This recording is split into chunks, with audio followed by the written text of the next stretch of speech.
ಬಂದು ಬಗ್ಗೆ ನೀರೇ ಗೊತ್ತದ. ನಾನು ಈ ಚುನಾವಣೆಯಲ್ಲಿ ನಿಂತಂತ ಸೀತಾರಾಮನ ಪರವಾಗಿ ನಾನು ಪ್ರಚಾರ ಮಾಡಲು ಬಂದಿದ್ದೇನೆ. ಬಹಳ ಮಹತ್ವದ ಚುನಾವಣೆ.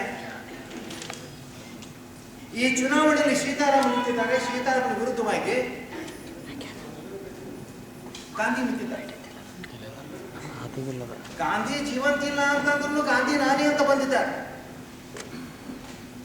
ನಾವು ಭಾವಿಸೋಣ ಗಾಂಧಿ ಇದ್ದಾರೆ, ಅವರೇ ಗಾಂಧಿ ಇದ್ದಾರೆ ಅಂತ ನಾವು ಭಾವಿಸೋಣ. ಆದ್ರೆ ಇಲ್ಲಿ ಯಾರಿಗೆ ವೋಟ್ ಹಾಕಬೇಕು, ಯಾರಿಗೆ ಮತ ಹಾಕಬೇಕು ಅನ್ನೋಂಥದ್ದು ಬಹಳ ನಿರ್ಣಾಯಕವಾದ ಪ್ರಶ್ನೆ ನಮ್ಮ ಮುಂದಿದೆ. ನೀವೆಲ್ಲ ಪ್ರಜ್ಞಾವಂತ ನಾಗರಿಕರಿದ್ದೀರಿ. ಪ್ರಜ್ಞಾವಂತ ನಾಗರಿಕರು ಇದ್ದೀರಿ ನೀವು. ಈ ಗಾಂಧಿ ಅನ್ನುವಂತಹ ವ್ಯಕ್ತಿಗೆ ರಾಜಕಾರಣದ ಬಗ್ಗೆ ಅನುಭವ ಇದ್ದರೆ ಅಥವಾ ನಿಜವಾಗಿ ಆತ ಜ್ಞಾನಿ ಇದ್ದರೆ,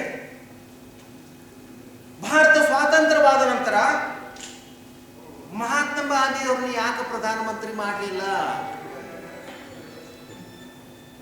ಯಾಕೆ ಪ್ರಧಾನಮಂತ್ರಿ ಮಾಡಲಿಲ್ಲ ಅಂದ್ರೆ ಗಾಂಧಿಗೆ ರಾಜಕಾರಣ ಆಗಲಿ ಅಥವಾ ಆಳುವುದಾಗಲಿ ಅವರು ಗೊತ್ತಿದ್ದಿದ್ದಿಲ್ಲ. ಪ್ರಧಾನಮಂತ್ರಿ ಜಾಗಕ್ಕೆ ಅವರು ಅನರ್ಹ ಅಂತ ತಿಳಿದು ಅವರು ಪ್ರಧಾನಮಂತ್ರಿ ಮಾಡಲಿಲ್ಲ.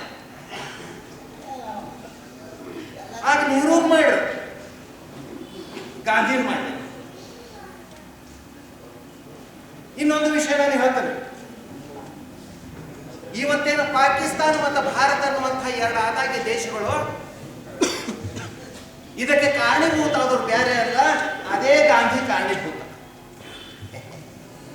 ಒಂದು ವೇಳೆ ಆ ಗಾಂಧಿ ಇಲ್ಲದಿದ್ರೆ ಇವತ್ತ ಭಾರತ ಮತ್ತು ಪಾಕಿಸ್ತಾನ ಅನ್ನುವಂಥ ಎರಡು ರಾಷ್ಟ್ರ ಆಗ್ತಿದ್ದಿಲ್ಲ.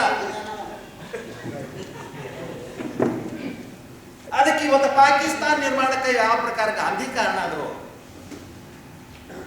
ಈಗ ಅದೇ ಪಾಕಿಸ್ತಾನವನ್ನು ಭಾರತವನ್ನು ವಿಲೀನ ಮಾಡುವ ಸಲುವಾಗಿ ಇವತ್ತು ಪ್ರಧಾನಮಂತ್ರಿಯನ್ನು ಪ್ರಯತ್ನ ಮಾಡ್ತಾ ಇದ್ದಾರಲ್ಲ ಮೋದಿ ಅವರು. ಆ ಮೋದಿ ಅವರ ಸಲುವಾಗಿ ಇವತ್ತ ನಾವು ಏನ್ ಮಾಡ್ಬೇಕು ಅಂದ್ರೆ ಬಿಟ್ಟು ಬಿಡಬೇಕು. ಮೋದಿ ಅವ್ರದ್ದು ಯಾವುದೋ ಪಕ್ಷ ಇರಲಿ, ಸೀತಾರಾಮನ್ ಯಾವುದೋ ಪಕ್ಷ ಇರಲಿ, ಗಾಂಧಿ ಅಂತೂ ಪಾಕಿಸ್ತಾನ ಭಾರತ ಎರಡು ಮಾಡಿದಂತ ವ್ಯಕ್ತಿ. ಅಂತ ವ್ಯಕ್ತಿಗೆ ನಾವು ಇವತ್ತು ವೋಟ್ ಹಾಕೋದು ಬೇಡ. ಇನ್ಯಾರಿಗೆ ವೋಟ್ ಹಾಕ್ಬೇಕು? ಯಾರಿಗೆ ವೋಟ್ ಹಾಕ್ಬೇಕು? ಗಾಂಧಿ ವೋಟ್ ಹಾಕುದು ಅಂದ್ರೆ ಇನ್ನು ಮುಂದಂತ ಪ್ರಶ್ನೆ ಆಗಿದ್ರೆ ಯಾರಿಗೆ ವೋಟ್ ಹಾಕೋದು, ಯಾರಿಗೆ ವೋಟ್ ಹಾಕೋದು? ಉಳಿದದ್ದು ಬಂದ್ಬರೇ ಅಲ್ಲ. ಸೀತಾರಾಮ, ಇದೇ ಸೀತಾರಾಮ ವೋಟ್ ಹಾಕಿರಪ್ಪ ನೀವು. ಹೇಳಿ ಸೀತಾರಾಮ ನೋಡ್ರಿ, ಎಂತ ಬೆಲೆ ಸೀತಾರಾಮ.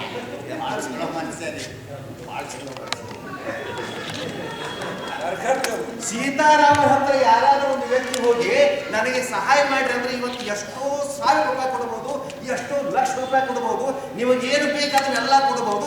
ಗಾಂಧಿ ಏನು ಕೊಡ್ತಾನ್ರಪ್ಪ ನಿಮಗ? ಏನು ಕೊಡುದಿಲ್ಲ. ಗಾಂಧಿ ಏನು ಕೊಡುದಿಲ್ಲ. 2 ಪಂಚಾಯತ್ ಮನುಷ್ಯ ಏನು ಕೊಡ್ತಾನ್ರಿ?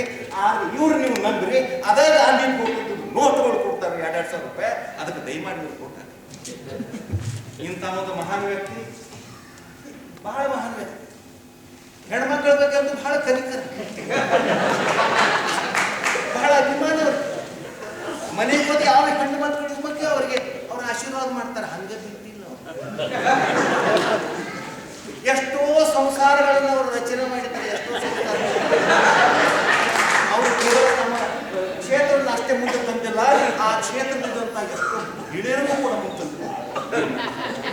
ಅದಕ್ಕೆ ದಯಮಾಡಿ ನಾನು ವಿನಂತಿ ಮಾಡ್ಕೊತೀನಿ, ಒಂದು ವೇಳೆ ನಮಗೇನಾದ್ರು ಭವಿಷ್ಯ ಚಲೋ ಬೇಕಾಗಿತ್ತು ಅಂದ್ರೆ ದಯಮಾಡಿ ನಿಮ್ಮ ಮತ ಇದ್ದದ್ದು ಸೀತಾರಾಮ ಅಂದ್ರೆ ಒಮ್ಮೆ ಮರಿತೀವಿ ನಾವು.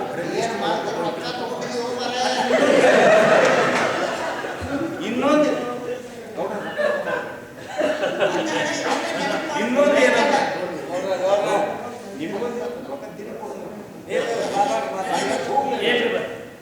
ಇನ್ನೊಂದು ಮಾತಂದ್ರೆ ಇಡೀ ಜಗತ್ತಿನೊಳಗಿರುವಂತಹ ಪ್ರಾಮಾಣಿಕ ಪ್ರಾಣಿ ಯಾವುದಪ್ಪ?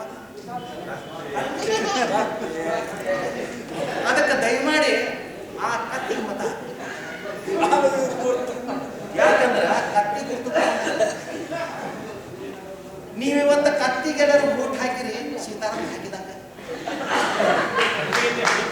ಅದಕ್ಕೆ ನಾನು ವಿನಂತಿ ಮಾಡ್ಕೊತೀನಿ, ಸೀತಾರಾಮ್ ಓಟ್ ಹಾಕಿದ್ರೆ ಕತ್ತಿ ಓಟ್ ಹಾಕಿದಂಗ, ಕತ್ತಿ ಓಟ್ ಹಾಕಿದ್ರೆ ಸೀತಾರಾಮ್ ನೀವು ಓಟ್ ಯಾರಿಗೆ? ಕತ್ತೆ ಗುರುತು ಕತ್ತಿ, ಸೀತಾರಾಮನ ಗುರುತು ಕತ್ತಿ. ಅದಕ್ಕೆ ದಯಮಾಡಿ ನೀವು ಕತ್ತಿಗೆ ಓಟ್ ಹಾಕಬೇಕು. ಮತ್ತು ಪ್ರಚಂಡ ಬಹುಮತದಿಂದ ಅವ್ರು ರಾಜ್ಯದಲ್ಲಿ ವಿನಂತಿ ಮಾಡಿ ನನ್ನ ಭಾಷಣ ಮುಗಿಸಿದ್ರೆ ಸೀತಾರಾಮ